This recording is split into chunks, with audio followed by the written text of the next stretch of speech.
Prepare with me. Last time, gumawa tayo ng udon with chili oil. And for this video, ipapakita ko kung paano ko ginawa yung chili oil. But before that, mag-prepare muna tayo ng ating mga sahog para sa udon later. So, meron lang tayong carrots, napa cabbage, at saka spring onion. Meron din tayong, of course, nori, yung na-cut na nori, at protein natin ay yung itlog. So, ang cute niyang tingnan nyo. Yan. So, para sa ating chili oil, gamitin natin tong golden pot.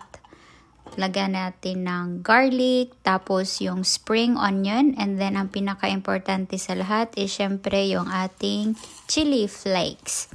Then, meron tayong salt, sugar, at ang ating oil. So, dinamihan lang natin kasi marami yung sahog para sa ating chili oil. Ating udon pala. So, dahil golden pot to, mabilis lang talagang uminit. And kita nyo naman, less than a minute, meron na siyang simmer na naganap. So, pagkatapos niyan, pag nag-simmer na at naamoy nyo na talaga yung aroma ng mga nilagay natin, i-off na. At i-transfer. Shake natin ng konti pa lang. Tapos, wait, mainit.